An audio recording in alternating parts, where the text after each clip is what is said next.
வணக்கம் நண்பர்களே! மற்றுமொரு திருக்குறள் சொற்பொழிவிலே உங்களை எல்லாம் சந்திப்பதிலே மிக்க மகிழ்ச்சி அடைகிறேன். கூடா ஒழுக்கம்ங்கிற இந்த அதிகாரத்துல நம்ம 7 குறள் பார்த்துட்டோம். இப்ப நம்ம இன்னும் 3 குறள் தான் பார்க்கணும். இந்த கூடா ஒழுக்கத்துல அதுல என்ன கூடா ஒழுக்கங்கிறத திருவள்ளுவர் மையப்படுத்துறாரு அப்படின்னா, அவ்வளவும் ஏமாற்று பேர்வழிகள். அதுலயும் இந்த இந்த தவ வேடம் போட்டு ஏமாத்துறது அப்படிங்கிற அந்த அவங்க தங்களை ஒரு பெரிய நம்பிக்கைக்குரியவங்களா காமிச்சு மக்களை ஏமாத்துற.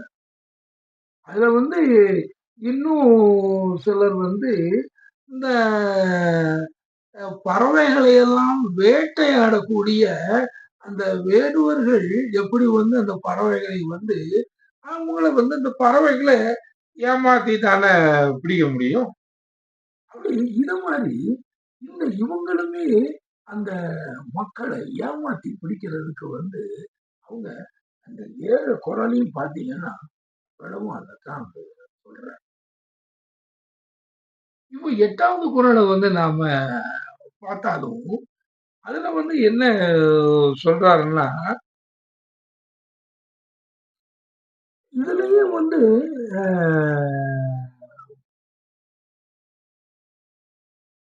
அதே மாதிரி ஒரு தன்மை உள்ளவங்க தான் இவங்களும் ஏமாற்று பெறுவழிகள்.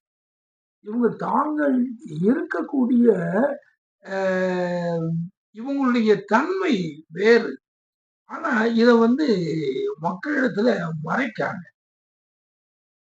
அதுதான் அவரு சொல்றாரு இந்த குறள்ல, "மனத்தது மாசாக மாண்டார் நீராடி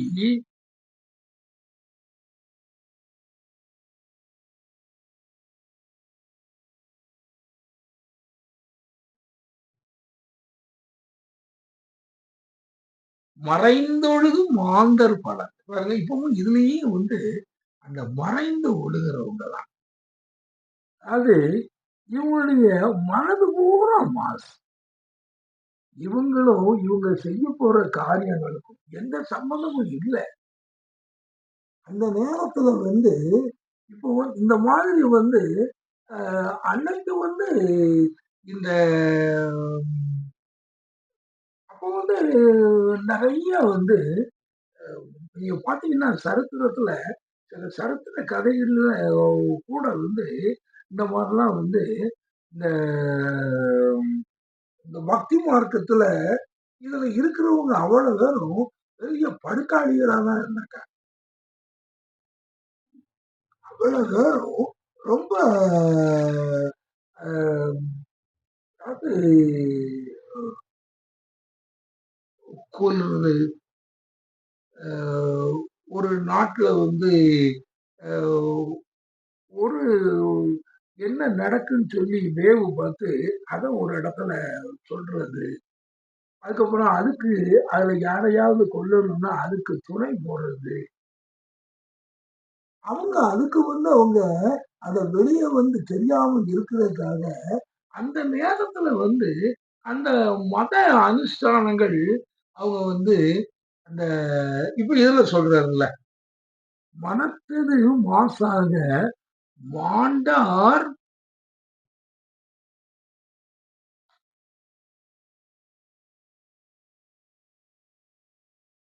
மனத்தது மாசாக மாண்டார் நீராடி.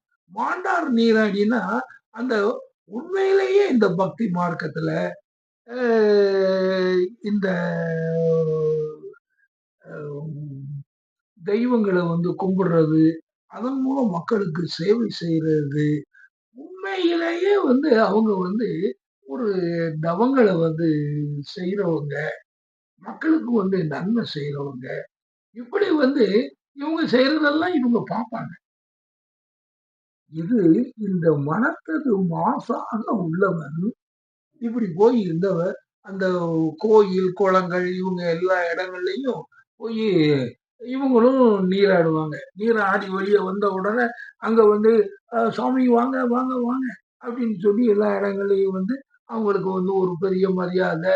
அவங்க தங்கள ஒரு பெரிய சாமி போல காமிச்சுக்கிறது. மக்கள் வந்து அங்க வந்து வந்திருப்பாங்க. "சாமி உட்காருங்க, சாப்பிடுங்கன்னு" சொல்லி, இப்படி அவங்க கிட்ட வந்து "உனக்கு நான் இந்த பூஜை பண்றேன்" அப்படின்னு சொல்லி இப்படி இந்த வேலைகள வந்து இவங்க செய்துகிட்டு இருக்கிறவங்க. இவருக்கு வந்து என்னன்னா, இதுல என்ன நாம வந்து நம்முடைய இன்றைக்கு வாழ்வுக்கு வந்து நம்ம என்ன செய்யணும்? எத வந்து மக்கள்ட்ட இருந்து பிடுங்கணும்? அதுக்கப்புறம் வந்து அன்னைக்கு உள்ள அரசியல் சூழ்நிலையிலேயே யாருக்கு நம்ம வேவு பார்க்கிறது? என்ன சொல்லணும்? அ அப்படின்னு இந்த மாரி காரியங்கள் பூராவுமே இத செய்றோம். அதாவது மனத்தது மாசாக மாண்டார் நீராடி அ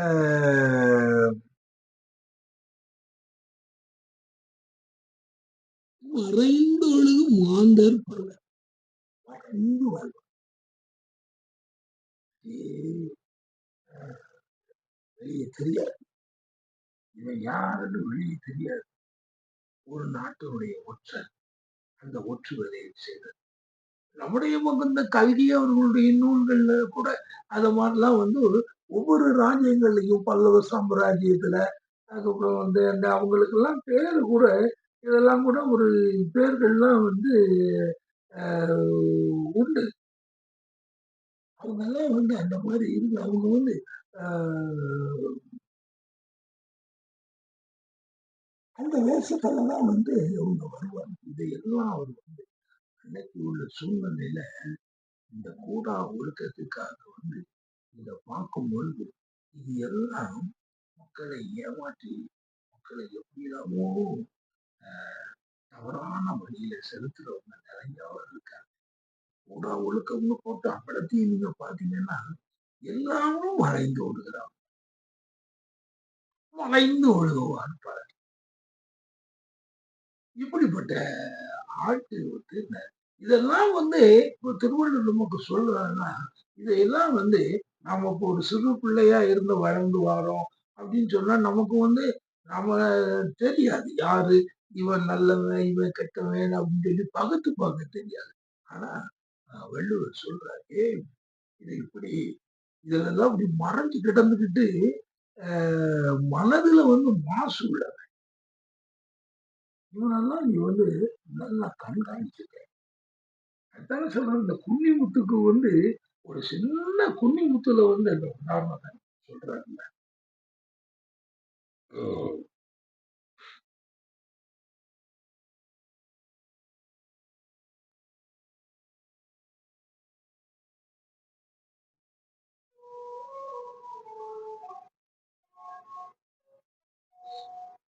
அப்படி நமக்கு சொல்றாரு ஏமாத்துறவங்க வந்து உலகத்துல பல வேஷங்கள்ல மாறாங்க. இதை நீங்க வந்து நல்லா கண்காணிச்சுக்கிடுங்க. அவங்க எப்படிப்பட்டவங்க பாருங்க அப்படின்னு இந்த குரல்ல வந்து திருவள்ளுவர் நமக்கு சொல்றாரு. அடுத்தால அடுத்த குரல்ல என்ன சொல்றாரு? அதுவரை உங்களை வந்து விடைபெற்றுக் கொள்கிறேன். நன்றி, வணக்கம்.